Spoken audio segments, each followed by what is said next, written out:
नमस्कार, देवभूमि समाचार में स्वागत है आपका। मैं हूं आपके साथ प्रियंका मिश्रा। बुलेटिन की करेंगे शुरुआत। उत्तराखंड सरकार महिलाओं के उत्थान को लेकर लगातार कदम उठा रही है। महिलाओं को आत्मनिर्भर बनाने के लिए खुद मुख्यमंत्री पुष्कर सिंह धामी ग्राउंड जीरो से काम कर रहे हैं। साथ ही प्रदेश सरकार और सहायता समूहों के माध्यम से महिलाओं को आत्मनिर्भर बनाने की दिशा में प्रदेश सरकार लगातार काम कर रही है।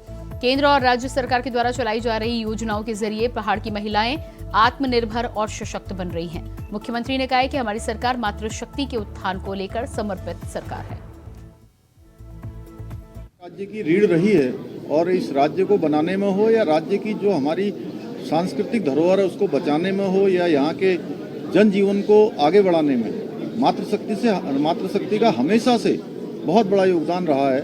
इसलिए मातृशक्ति का उत्थान हो, वो स्वरोजगार की ओर बढ़ें, रोजगार की ओर बढ़ें, स्वावलंबन की ओर बढ़ें, आत्मनिर्भर बने, हर क्षेत्र में आगे आएँ। इसके लिए हमने मातृशक्ति नारी शक्ति महोत्सव पूरे राज्य के अंदर किए हैं, जिसमें लाखों की संख्या में मातृशक्ति ने आकर जहां स्वयं को आगे बढ़ाने की जो तस्वीर है वो पूरे देश के सामने, दुनिया के सामने, प्रदेश के सामने प्रस्तुत की है। वहीं हम सब का भी प्रोत्साहन किया है कि हम लोग मातृशक्ति के उत्थान के लिए प्रतिबद्ध हैं और संकल्पबद्ध हैं। मुख्यमंत्री पुष्कर सिंह धामी उत्तराखंड के अंदर लगातार हैट्रिक पर हैट्रिक लगा रहे हैं, क्योंकि हाल ही में उत्तराखंड में नकल विरोधी कानून सामने आया है, जिसके बाद यूसीसी कानून लागू होने के बाद उत्तराखंड राज्य देश का पहला राज्य बन गया है, जिस पर उत्तराखंड की जनता मुख्यमंत्री पुष्कर सिंह धामी की सराहना कर रही है। जनता का मानना है कि मुख्यमंत्री लगातार जनता के हित में काम कर रहे हैं। वहीं छात्रों का मानना है कि मुख्यमंत्री ने छात्रों के लिए बेहतर काम किए हैं। जिस प्रकार मुख्यमंत्री जी युवाओं के साथ में बहुत अच्छे निर्णय कर रहे हैं, जैसे यूसीसी कानून लाए हैं और एक नकल विरोधी कानून जो कि बहुत ज़रूरी था, क्योंकि आपने पिछले लास्ट टाइम देखा होगा एक नकल विरोध पेपर लीक होने के कारण कितने धरना प्रदर्शन हुए। एक बच्चा साल भर, पहाड़ का बच्चा साल भर आके यहाँ मेहनत करता है, कि रूम लेता है रेंट पे, अपनी कोचिंग की फीस देता है, फिर वो एग्ज़ाम देता है। एग्ज़ाम देने के बाद वो घर भी नहीं पहुँचता, उसे खबर मिलती है पेपर लीक हो चुका है। तो हम मुख्यमंत्री जी का इस फैसले का स्वागत करते हैं और हमें बहुत ही खुशी है, मैं भी एक छात्र हूँ, कि ऐसा उन्होंने नकल विरोधी कानून लाया जो पेपर लीक करने वाले जो वो थे। देखिए, जिस हिसाब से सीएम साहब लगातार क्षेत्र में प्रगति करते जा रहे हैं, जिस हिसाब से कार्य कर रहे हैं, उस हिसाब से समाज में बहुत अच्छा असर पड़ रहा है उनका।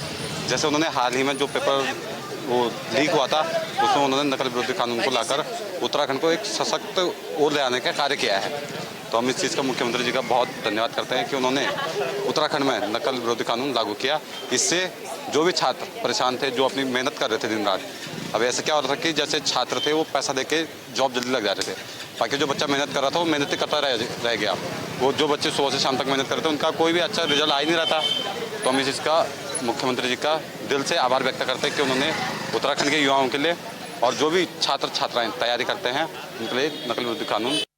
देखिए, जो अभी हमारे प्रदेश के जो मुख्यमंत्री हैं श्री पुष्कर सिंह धामी जी, उन्होंने जो नकल विरोधी कानून लाया था, आप देखते थे आए दिन उत्तराखंड हमारा एक छोटा राज्य है और आए दिन यहाँ पे भर्ती घोटाले सामने आते रहते थे। लेकिन जब से नकल विरोधी कानून लाया है, जो भी भर्ती घोटाला करवा रहे थे या जो भी माफिया थे भर्ती घोटाले के, उनके मनों में अब खौफ बैठ गया है। और जो माननीय पुष्कर सिंह धामी ने जो कैबिनेट में प्रस्ताव पास किया है कि 10 लाख रुपए तक का उनको दंड देना पड़ेगा और 10 साल तक की सजा। उत्तराखंड के मुख्यमंत्री धामी का अयोध्या दर्शन कार्यक्रम। अयोध्या में रामलला के दर्शन करेंगे मुख्यमंत्री पुष्कर सिंह धामी। 20 फरवरी को जा सकते हैं अयोध्या धाम। पूरी कैबिनेट के साथ करेंगे दर्शन पूजन।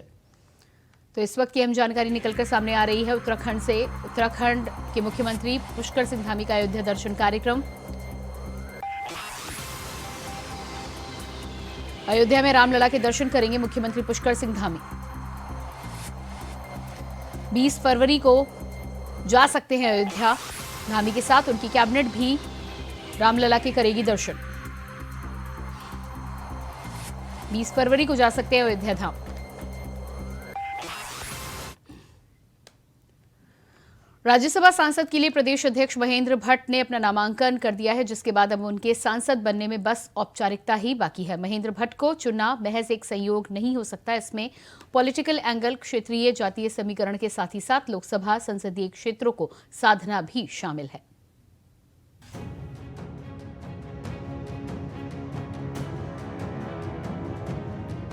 उत्तराखंड बीजेपी के अध्यक्ष महेंद्र भट्ट अब देश के सर्वोच्च सदन पहुंचने वाले हैं। उत्तराखंड में बीजेपी के छोटे से बड़े पदों पर महेंद्र भट्ट के विराजमान होने के बाद अब राज्यसभा सांसद की ताजपोशी की बारी है। ताजपोशी के नामांकन में प्रदेश प्रभारी दुष्यंत गौतम, सीएम पुष्कर सिंह धामी, टिहरी, पौड़ी और हरिद्वार समेत बीजेपी के कई विधायक मौजूद रहे। इसे बीजेपी हाईकमान का लोकसभा चुनाव से पहले ही प्रदेश में जातीय और क्षेत्रीय समीकरणों को साधने का प्रयास बताया जा रहा है, जिसमें गढ़वाल से बड़े चेहरे के रूप में पार्टी के प्रदेश अध्यक्ष महेंद्र भट्ट को राज्यसभा का उम्मीदवार बनाकर जनता के बीच सबका साथ सबका विकास का संदेश देने का काम किया गया है। बीजेपी के लिए पूरा प्रदेश एक है, किसी भी क्षेत्र के साथ कोई भेदभाव नहीं हुआ है। आपको बता दें, राज्यसभा सांसद नरेश बंसल वैश्य समाज से आते हैं, दूसरी राज्यसभा सांसद कल्पना सैनी ओबीसी से आती हैं और अब ब्राह्मण वर्ग का प्रतिनिधित्व महेंद्र भट्ट करते हुए नजर आएंगे, जबकि क्षत्रिय के रूप में मुख्यमंत्री पुष्कर सिंह धामी पहले प्रदेश में अपना जलवा दिखा रहे हैं। महेंद्र भट्ट के नामांकन के दौरान पार्टी के सभी नेताओं को उन पर विश्वास और सांसद पद के लिए उन्हें योग्य माना है। वहीं महेंद्र भट्ट ने उत्तराखंड के उद्धार और पीएम मोदी के नेतृत्व में कार्य करने को अपना सौभाग्य बताया है। सीएम पुष्कर सिंह धामी और राज्यसभा सांसद अनिल बलूनी ने शुभकामनाएं देते हुए महेंद्र भट्ट के संसद के कार्यकाल को ऐतिहासिक होने की कामना की है। माननीय महेंद्र भट्ट जी के नाम का राज्यसभा के लिए चयन किया।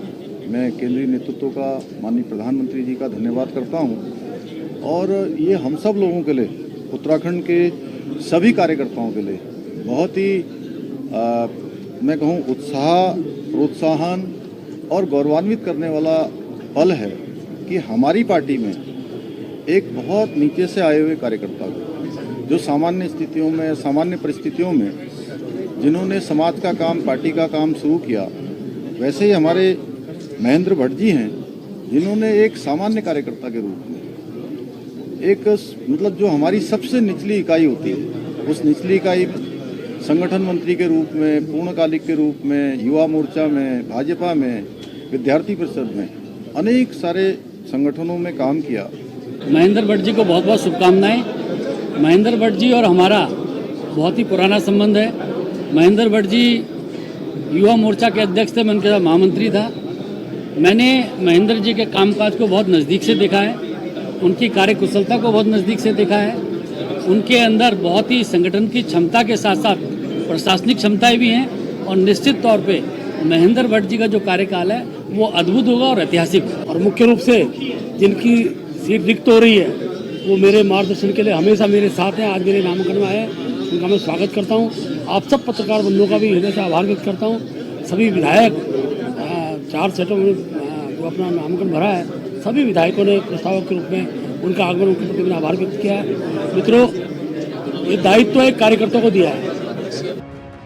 तरफ जहां बीजेपी के सभी नेता इस फैसले से खुश नजर आ रहे हैं, तो वहीं दूसरी तरफ कांग्रेस महेंद्र भट्ट के कार्यकाल के दौरान कई गंभीर लापरवाही होने के आरोप लगा रही है और कई मामलों में महेंद्र भट्ट को घेरती नजर आ रही है। निश्चित ही उनको लगता है, क्योंकि जो सिलक्यारा की घटना के बाद जो व्यक्ति चुप रहा हो और जिसकी गलतियों की वजह से जोशीमठ पूरा बर्बाद हो गया हो, जिसके क्षेत्र में 17 लोग करंट से मर गए हों और कंपनी का ऑडिट जो है वो गलत ढंग से किया गया हो, आज भी वो सीवर लाइन जुड़ी नहीं है, लेकिन ऑडिट में उस सीवर लाइन जुड़ी हुई दिखाई जाती है। तो ऐसे व्यक्ति को, जिसके पार्टी का अध्यक्ष रहते हुए केदारनाथ में सोने की चोरी हो जाती है और कोई जांच नहीं बैठती, जिसके पार्टी अध्यक्ष रहते हुए अंकिता भंडारी मर्डर केस में वीआईपी को बचाया जाता है, जिसके अध्यक्ष रहते हुए पार्टी का जिला पंचायत सदस्य हाकम सिंह SSC भर्ती घोटाले में आरोपी हो जाता है, जिसके रहते हुए पटवारी पेपर लीक होता है और उनका मंडल अध्यक्ष, इनके अध्यक्ष रहते हुए पटवारी पेपर लीक में मुख्य आरोपी बनता है। और हिमालय राज्यों में, 9 हिमालय राज्यों में उत्तराखंड राज्य पहले नंबर पर महिला अपराध में आता है, तो उससे ज्यादा योग्य व्यक्ति और कौन हो सकता है। वहीं आला कमान के इस फैसले को राजनीतिक जानकर जातीय और क्षेत्रीय समीकरण का संतुलन को साधने की कोशिश करार दिया जा रहा है। वहीं पार्टी स्तर पर भी खुशी का माहौल है, लेकिन कांग्रेस इस पर सवाल उठा रही है। बहरहाल अब देखने वाली बात ये है कि बीजेपी के इस ट्रम्प कार्ड का 2024 में क्या असर देखने को मिलता है। क्या बीजेपी इस ट्रम्प कार्ड से 24 का चुनाव साध पाती है और पहाड़ पर फिर से विपक्ष को क्लीन स्वीप का रिकॉर्ड दोहराते हुए हैट्रिक लगा पाती है या नहीं। Tushar Gupta, India Voice, Dehradun.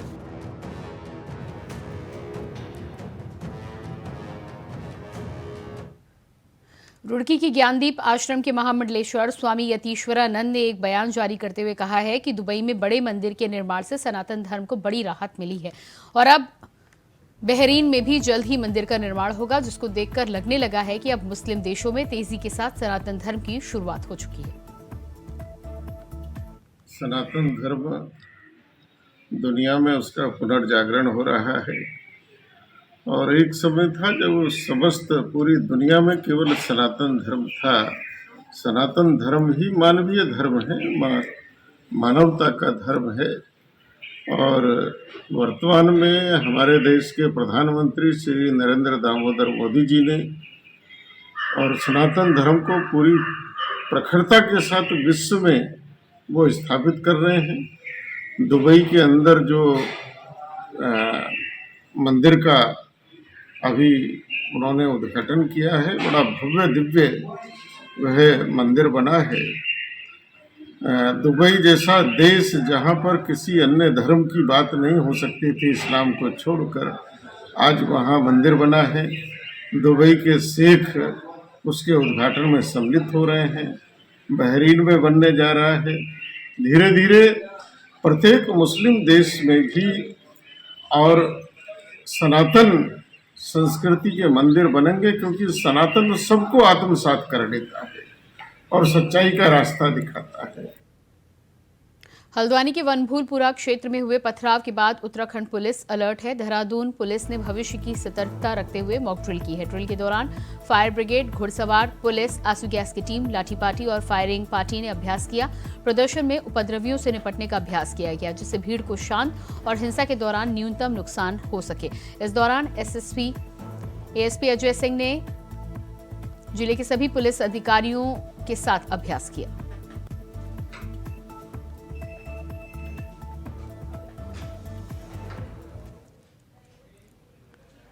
हल्द्वानी के वनभूलपुरा में मलिक के बगीचे से हिंसा की शुरुआत हुई, जो कि पूरे देश और दुनिया ने देखी। वनभूलपुरा में लगातार कर्फ्यू जारी है। ऐसे में कर्फ्यू क्षेत्र वनभूलपुरा का पूरा दौरा किया इंडिया वॉइस ने।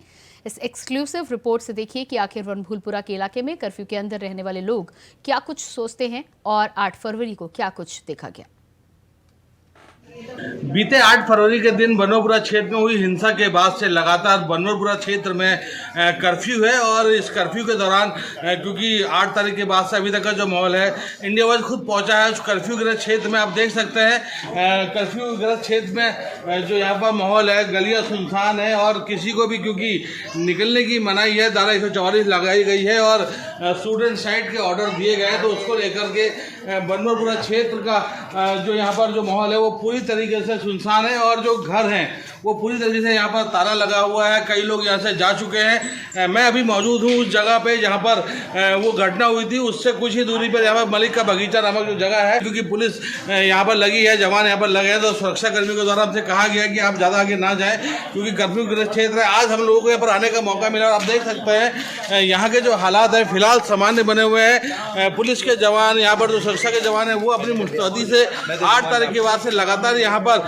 सुरक्षा दृष्टि के हिसाब से लगातार कार्य कर रहे हैं और यहाँ पर किसी प्रकार से लोग पैनिक ना हो उसको लेकर के लगातार निवेदन भी किया जा रहा है। प्रशासन की अगर बात करें तो प्रशासन लगातार लोगों के बीच में पहुँच रहा है, लोगों को ज़रूरत की जो चीज़ें हैं वो मुहैया कराई जा रही हैं और यहाँ पर लोगों से यही कहा जा रहा है कि जो निर्दोष है उनको डरने की जरूरत नहीं है, लेकिन जो गुनहगार है उसको किसी भी तौर से नहीं बख्शा जाएगा। और आप यहाँ पर साफ तौर से क्योंकि कई लोग निकल रहे हैं बाहर, उनसे बात करने की कोशिश करेंगे और कहीं ना कहीं ये जानने की कोशिश करेंगे कि जो घटना उस दिन हुई थी उस घटना को लेकर के उनका क्या कहना है।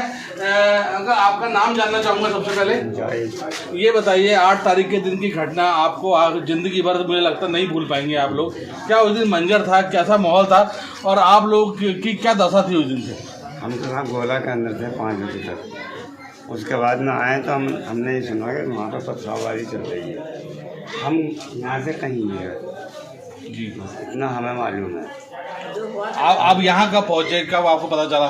यहाँ 5 बजे करीब पहुँचे। अच्छा, क्या मंजर था उसमें जब मंजर ये था कि भागा दौड़ी खूब हो रही थी जी, इधर से उधर भाग रहे थे, मगर हम नहीं गए क्योंकि पत्थरबाजी हो रही थी, हमारी इतनी हैसियत थी। जी हम कहीं जाते हैं। अच्छा ये बताइए, अगर आप 8 तारीख के दिन यहीं थे, वो मंजर क्योंकि इतना भयानक था, क्योंकि हम सब लोग भी यहीं पर थे, जिस तरीके से जो घटना हुई, क्या कहेंगे उसको लेकर के?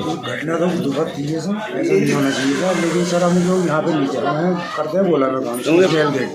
हम पहुँचे तो करीब 6 बजे करीब। जब हम यहाँ पहुँचे तो आवाज़ आ रही थी और धुआं आ रहा था करके, जहरीला धुआं। तो अपने लीडरों पे थे, हम कहीं नहीं गए। अच्छा अम्मा ये बताइए, पत्थरबाजी जब हो रही थी, आप क्योंकि यहीं के रहने वाले लोग हैं, क्या देखा हो सकता आपने? क्या नाम है, वहाँ गए थे, हमारी बहू के पैर में चोट लग गई थी। अच्छा। तो हम उसे गए थे देखने। अब जब उधर को भगदड़ मची ना, तो हम बोले भी नहीं क्या उधर भगदड़ मच रही कि वो मदरसा शहीद कर रहे हैं, ये कर रहे हैं। तो हम वहाँ से हम भाग के जो आए तो हमारे बच्चे, छोटे छोटे बच्चे हैं, वो इतने से वो खेल रहे हैं, ये इतना रो रहे थे, फिर तो हमने केवाड़ी बंद कर ली। अच्छा उस दिन के बाद से क्योंकि कर्फ्यू लगा हुआ है, कैसा माहौल है? प्रशासन की जो भूमिका वो कैसी है?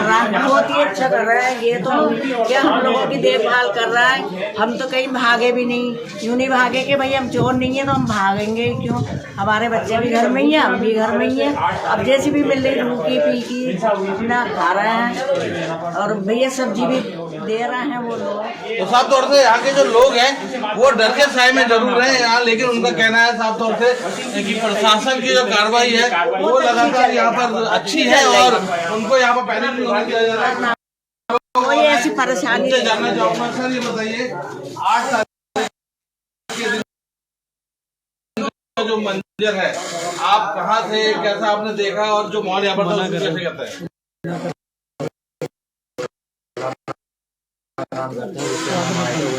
यहाँ पर भगदड़ मच रही थी। अच्छा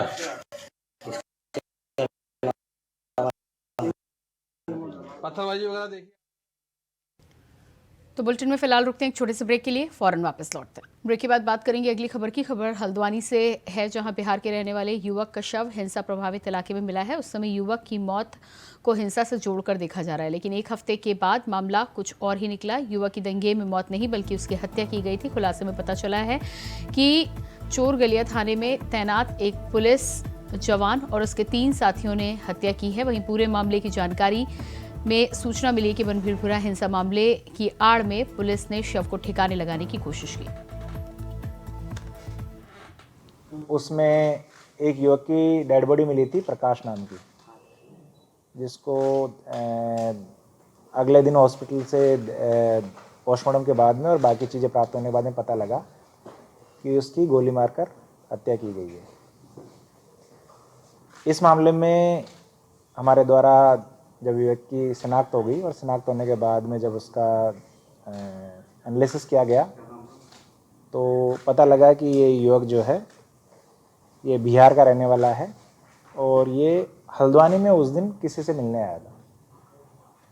बाकी ज़्यादा सर्विलांस करने पर यह पता लगा कि ये सितारगंज में किसी व्यक्ति के संपर्क में था और उस व्यक्ति ने इसको हल्द्वानी बुलाया। हल्द्वानी बुलाने के बाद में वहाँ पर इसके साथ में 2 व्यक्ति और थे और इन लोगों के बीच में किसी चीज़ को लेके झगड़ा हुआ और झगड़ा होने के बाद में ये जो व्यक्ति है इसकी गोलापार में ले जाकर हत्या कर दी गई। अगली खबर देहरादून से है, जहां बजट सत्र होने की बात फाइनल हो चुकी है। वहीं इस बात पर अब राजनीति भी शुरू हो चुकी है। विपक्ष के नेता लगातार इस बात को लेकर सवाल खड़ा कर रहे हैं। कांग्रेस के प्रदेश अध्यक्ष करण माहरा का कहना है कि सरकार के विधायक हो या फिर विपक्ष के विधायक जिन्होंने देहरादून में बजट सत्र कराने की मांग की है, इसकी वो निंदा करते हैं। करण माहरा का कहना है कि गैरसैंण में अगर सत्र नहीं कराना था तो फिर से राजधानी क्यों घोषित किया गया।